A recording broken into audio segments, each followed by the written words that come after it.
Hello, thank you very much for watching Ami Shakil 5858. I am Amir Budnam. I am thankful to all news resources. Following news have been reported by American and Canadian channels. Now the aging American football stars. Large fire in Philadelphia. Amy Evers on Saturday. Kamala Harris in Pennsylvania and Donald Trump in California. 85,000 without power in Louisiana due to the storm Francine. Maui, Hawaii fire report. Pope remarks about American presidential candidates. North Korea's uranium facility tour. U.S. slap new sanctions against Russian state media. 3 Americans sentenced to death in Congo by court. Israeli commander resign. New trucks for U.S. Postal Service.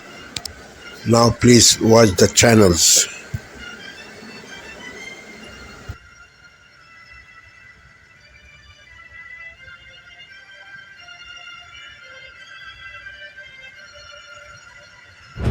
Tonight, the presidential candidates on a blitz of the battleground states. An American city on edge following Donald Trump's debate claims about immigrants. 33,000 Boeing workers on strike, and the alarming scene on the football field calls for an NFL star to retire. First, the city suddenly at the center of a political firestorm. Donald Trump doubling down on false claims he made during the ABC News presidential debate about Haitian immigrants in Springfield, Ohio. The mayor confirming the city is now receiving threats he believes are sparked by unfounded rumors. 2 elementary schools evacuated today. This comes as Vice President Kamala Harris tours Pennsylvania, the all-important battleground state. Terry Moran standing by. Also tonight, new trouble for Boeing. The company hit with a massive strike by 33,000 workers. Union members rejecting a 25% pay hike over 4 years. What they're demanding instead. Tonight, flood threats from Florida to Tennessee through tomorrow, and a new potential tropical system off the East Coast. Lee Goldberg tracking it all. Justin Timberlake pleading guilty in connection to his DWI case in Sag Harbor, New York. The singer and actor coming before the cameras, his message tonight. The scare on the field, Miami Dolphins quarterback Tua Tagovailoa suffering his 3rd confirmed concussion. Some NFL fans, players, and coaches now suggesting he retire. Rare images tonight inside a devastated Gaza. Matt Gutman with Israeli soldiers near the occupied Philadelphia corridor. Now a major roadblock in ceasefire talks. Israeli forces showing us the massive tunnels they say were used to hold hostages and smuggle weapons. Here in the U.S., the massive fire in Philadelphia. Ferocious flames destroying 2 buildings. And the Primetime Emmy Awards this Sunday on ABC. The history that could be made. Robin and the team take us behind the scenes with some of the biggest stars. From ABC News World Headquarters in New York, this is World News Tonight with David Muir. So before we get to some news stories, let's do this. Greg's Leftovers. All right, it's Leftovers. This is where I read the jokes that we didn't use this week. And as always, it's my first time reading them. So if they suck, we'll dress Joe Mackey up as a goose and send him to Springfield, Ohio.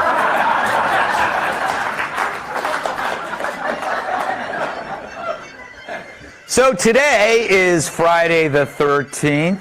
Yeah. And to celebrate, Haitians in Springfield are only eating black cats.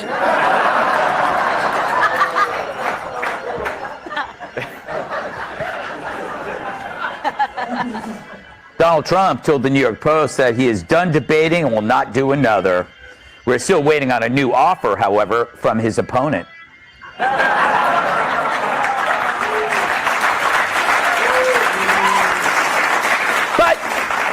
But a canceled debate could be a tough break for NBC, who had just announced their newly chosen moderators.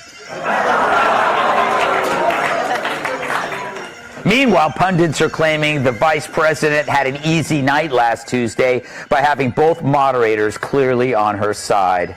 True, I haven't seen a 3-on-1 that disturbing since I caught the Dixie Chicks ravaging a crate of corn dogs.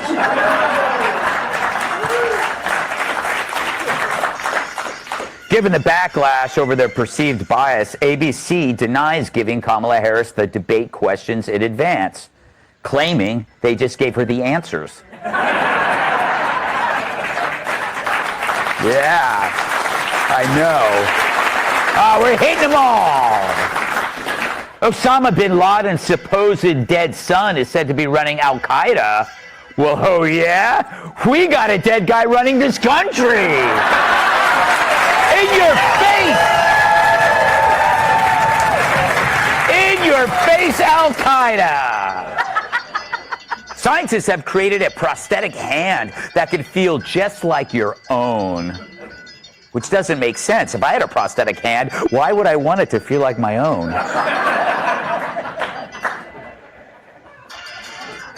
Tom can't laugh at that as a Catholic. A Venezuelan gang has taken over a hotel in El Paso, Texas. On the bright side, the continental breakfast now includes a live cockfight. Finally. Took us 3 days. A spa in Miami has debuted a robot massage table. Unfortunately, its idea of a happy ending is sticking a USB cable up your ass. Actually, this robot masseuse can simulate the techniques of a real therapist, including a human thumb, a cupped hand, and an elbow. It's also been programmed to say, I'm not supposed to do this, but... Taylor Swift announced her plans to vote for Kamala Harris. Apparently, the singer wanted to show that she can make bad choices about women, too.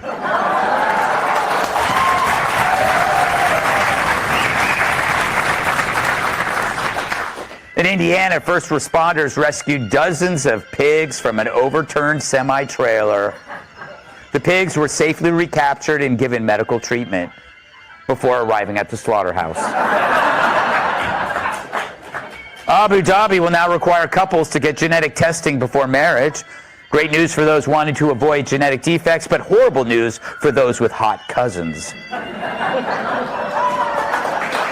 I know, we've all been there. Kathy Griffin warned that if elected, Trump will pick off comedians one by one. To protect herself, she'll continue not being funny.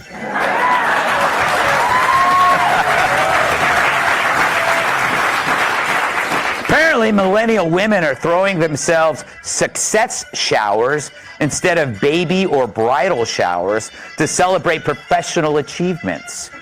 The achievement most cited, dying alone.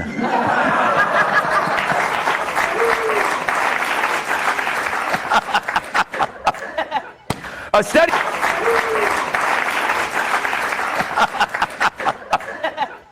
study finds that women tend to give more money to attractive men. No wonder you're broke, Brian. In Colorado, a woman was arrested after tying up her Tinder date, attacking him with a knife, and then ordering DoorDash. And here we thought Kat was on her book tour. Prefer sex to last around 35 minutes. Is that over a year? Asked one man.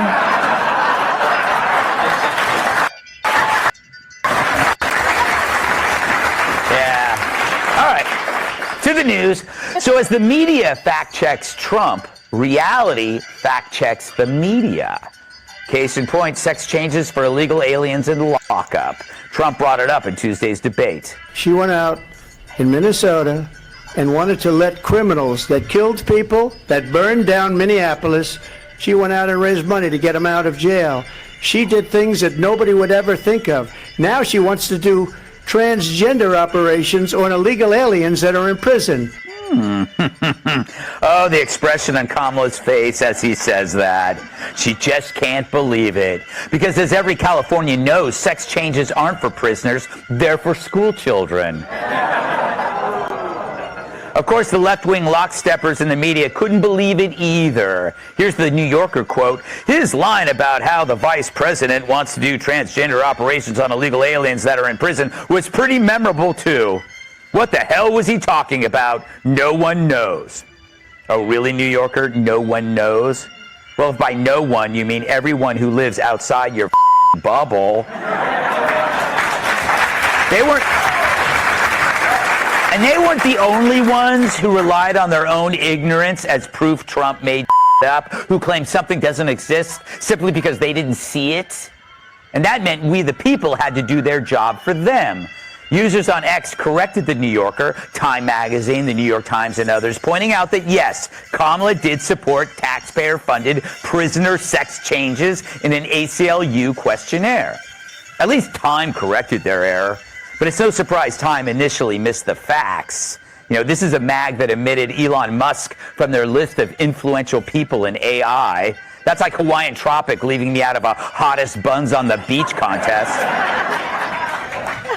But maybe a little more digging from our nation's fine journalists would have uncovered this 2019 clip of Kamala talking about her time as California AG, proudly defending her courageous efforts on dongs for detainees. I made sure that they changed the policy in the state of California so that every transgender inmate in the prison system would have access to the medical care that they desired and need. Of course, they never saw that clip, or maybe they did and chose to ignore it. They'd rather focus on the charm of today's Kamala. He said, The media portrays Walz as a defender of women, an example of new masculinity. He's shipping male sexual predators into women-only facilities. And just All right, over 67 million people watched this week's debate. That is a great sign for the American people. And one of the biggest headlines that we are still talking about, I cannot believe we are, and we are because he won't stop talking about it, is what is happening in Springfield, Ohio. Donald Trump talked about it again today, this ridiculous insistence that illegal immigrants are stealing, killing, and eating pets. Donald Trump again is insisting it's true. It is not. Why is he doing this? How is this helping him with undecided voters, which he actually needs? I mean, that's almost unanswerable. I can't say that it is. Like, I don't think it's appealing to those people. I think it's appealing to people who believe a conspiracy theory. And just pick apart, like what you said there, illegal immigrants. These are Haitian immigrants who have temporary protected status. These are not illegal immigrants that he's talking about. And you have what's happening in Springfield. J.D. Vance just today tweeting that they're spreading communicable diseases. The Department of Health has said that is untrue. And the only thing that is happening, frankly, is bomb threats to local elementary schools and a heartbroken father who's had to tell people to stop using his son as a prop. That's what's happening. That's the real stuff that's happening. Just think about that. These real world consequences, the bomb threats, the schools closing. Do they care? I mean, what's the point of this? But what I want to understand is, what is the point of this? The point is to try to drill down on, like, at the very base of what they're trying to do is they're trying to say that because there's a high level of immigration to this country, that is bad. And because Kamala Harris is in favor of open borders, which she is actually not, no Democrat that I am aware of in elected office is actually in favor of fully open borders. They argue, though, that anything that an immigrant does is the fault of all immigrants at this point. And so they're trying to make this very basic argument about immigration, but because the people they're trying to reach and trying to communicate with are in this right-wing bubble, they're just so in a little torrid mass amongst themselves where they can't communicate with anyone outside of that bubble anymore. So they keep leaning into these weird racist memes and trying to bring attention to them in hopes of getting to that core issue, but probably turning off undecideds who are like, well, I don't like people crossing the border illegally, but what are you talking about? Is there a chance, though, that Republicans or Donald Trump is getting his wish? Right? People are going to dismiss the cat stealing and eating, but he does now have people focused on immigration. And there are people out there going, what? The town is overrun. The town is at max capacity. This is a problem. And the national news is now focused on an immigration problem. It's like an invasion from within. Tonight, Donald Trump vows a mass deportation of migrants starting in Springfield, Ohio, a town now seeing bomb threats after the former president spread an unfounded rumor about Haitian immigrants. We're going to have the largest deportation in the history of our country. And the Pope weighs in on the U.S. election, why he's criticizing both candidates. Thousands of Boeing workers go on strike. Could it impact commercial travel? We just want a fair share of the pie. All these people are talking about me, making fun of me. And we go on the road with the story of redemption. What was meant to destroy me actually was the stepping stone to rebuilding me. The CBS Evening News starts now.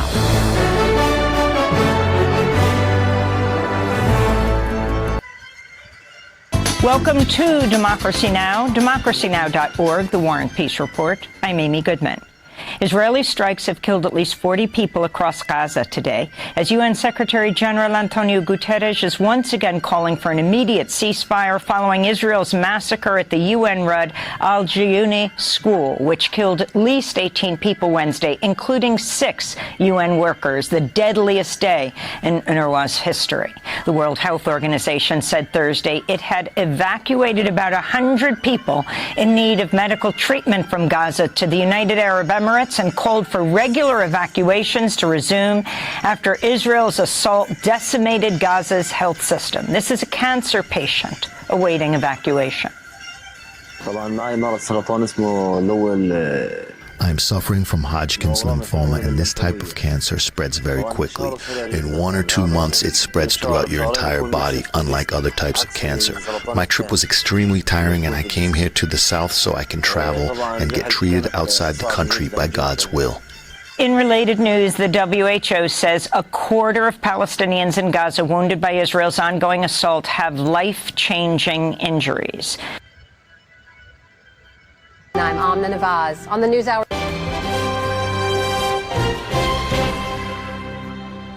Major funding for the PBS NewsHour has been provided by the ongoing support of these individuals and institutions. Thank you.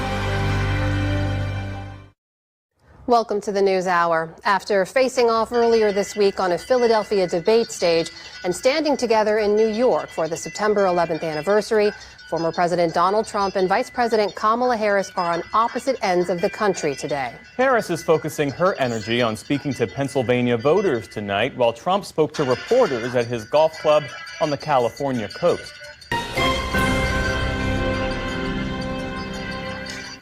I'm Stephanie Tsai with NewsHour West. Here are the latest headlines. More than 30,000 factory workers at Boeing went on strike today, all but shutting down production of several of the company's top-selling planes, including the 737 MAX. Let's go! They hit the picket lines before sunrise in Washington State, home to Boeing's largest workforce. Union members there overwhelmingly rejected a contract that would have increased wages by 25%, far short of the 40% they wanted. This is about respect. This is about addressing the past. And this is about fighting for our future. Boeing has to stop breaking the law, has to bargain in good faith, and we will be back at the table whenever we can get there to drive forward on the issues that our members say are important. It's unclear how long this stoppage will last, adding to a list of Boeing's troubles this year. In California, firefighters say they've made progress battling 3 wildfires in the Los Angeles area thanks to cooler temperatures. The largest is the Bridge Fire, which has scorched 81 square miles and destroyed 33 homes in the mountains east of L.A. Some residents have been able to return to their communities, only to see their homes and belongings reduced to ash. It's tough. You know, we lost a lot of our holiday stuff, Christmas, obviously decorations. We don't have anything for Christmas. We lost, kids stuff, tools. This one just came so fast. I don't think anybody was prepared to move as fast as it had come. Meantime, over 85,000 customers across Louisiana remain without power after Hurricane Francine. Remnants of the storm are forecast to bring more rain and flooding to the south this weekend. An investigation into last year's Maui wildfire says fire agencies failed to adequately prepare even after receiving advance warning about critical fire weather. The report released by the state attorney general said one reason might be that wildfire risk is, quote, underappreciated in Hawaii. More than 100 people died in the fires that ignited on August 8th, 2023. Returning to politics, in rare remarks to reporters about the U.S. presidential election, Pope Francis was critical of Vice President Harris's abortion rights stance and former president's xenophobia toward migrants, calling them both anti-life. The pontiff did not refer to Harris or Trump by name, but referenced the difficult choice for U.S. voters. In genere si dice che non votare è brutto. Generally, it is said that not voting is ugly. It is not good. You must vote, and you must choose the lesser evil. Who is the lesser evil? I don't know. Everyone in conscience, think about it and do this. It was not the first time Francis weighed in on a U.S. election. In 2016, he said Trump's plan to build a wall along the U.S.-Mexico border was unchristian. North Korea today gave a rare glimpse into one of its secret facilities that produces weapons-grade uranium, images of their nuclear capability not seen by the outside world in nearly 15 years. The undated photographs show the country's leader, Kim Jong-un, touring rows of centrifuges at the undisclosed facility. State media reported that Kim stressed the need to exponentially increase the country's nuclear supply. The White House said today that it's continuing to monitor North Korea's nuclear ambitions, including its ballistic missile technology. The State Department slapped new sanctions against Russian state media. It accuses RT of working with the Russian military and raising funds for weapons and equipment, going beyond past sanctions for spreading propaganda and disinformation. At a briefing in Washington, Secretary of State Antony Blinken warned of RT's influence around the world. RT wants its new covert intelligence capabilities, like its long-standing propaganda and disinformation efforts, to remain hidden.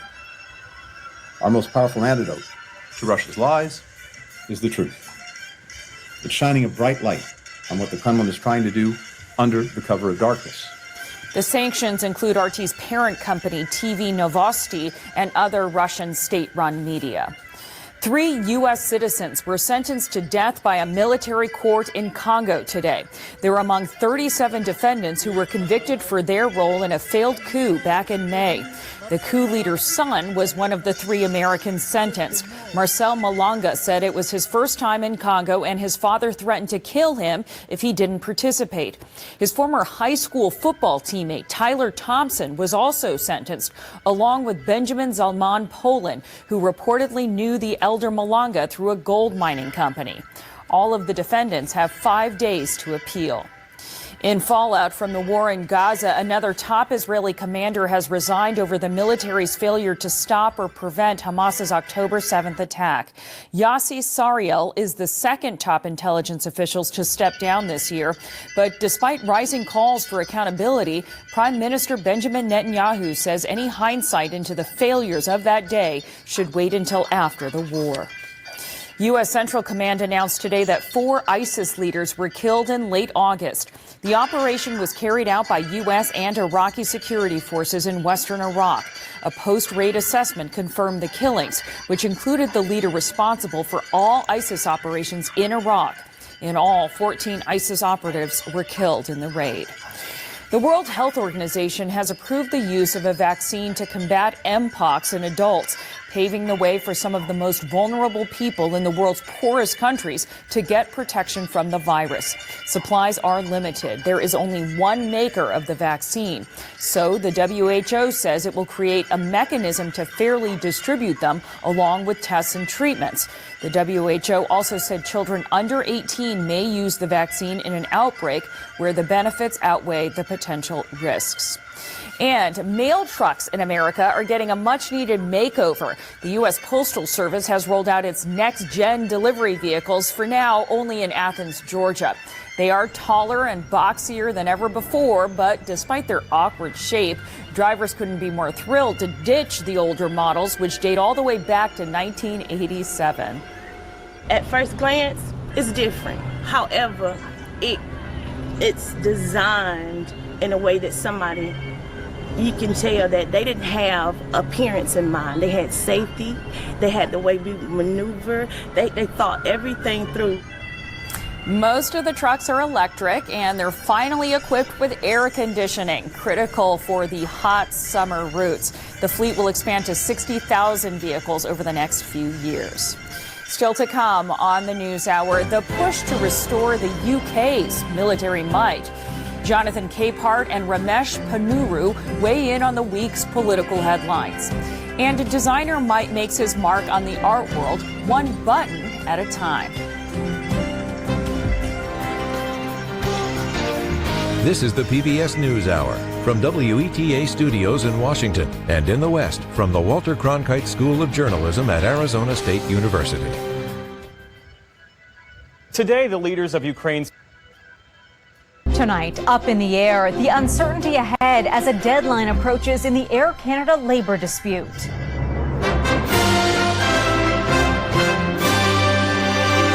Planes are still flying, but some cargo is grounded. We may not get home if they don't set up. With the Prime Minister so far refusing to intervene. Every time there's a strike, people say, oh, you'll get the government to come in and fix it. We're not going to do that.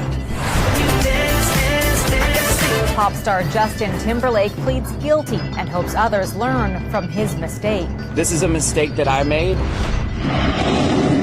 Plus, a new threat from Vladimir Putin to NATO over Ukraine's long-range missiles. That would be devastating because Putin did not initially assume that Ukraine would have this kind of capabilities. I would say it's great, you know. Also, some good news on gas prices, but for how long? And the roar of a Friday the 13th tradition. Fantastic, very nice, beautiful people here. Thousands of motorcycles ride into one Ontario town.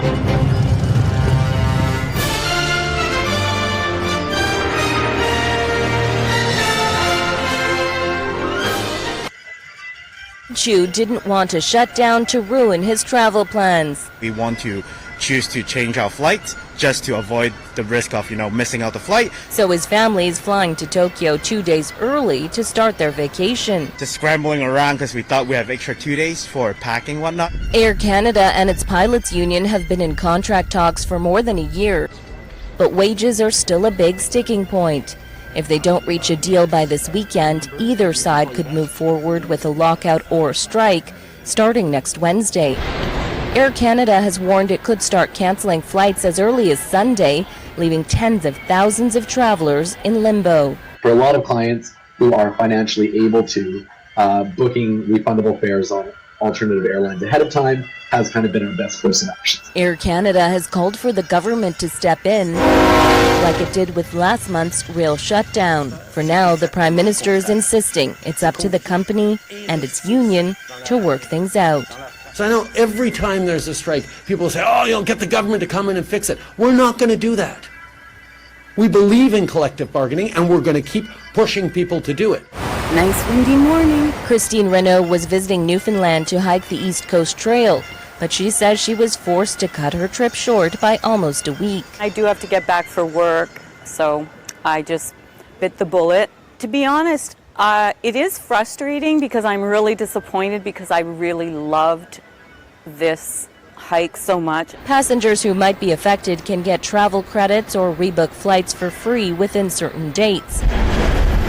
Though with the deadline looming, how widespread the disruption will be is still up in the air. Nisha Patel.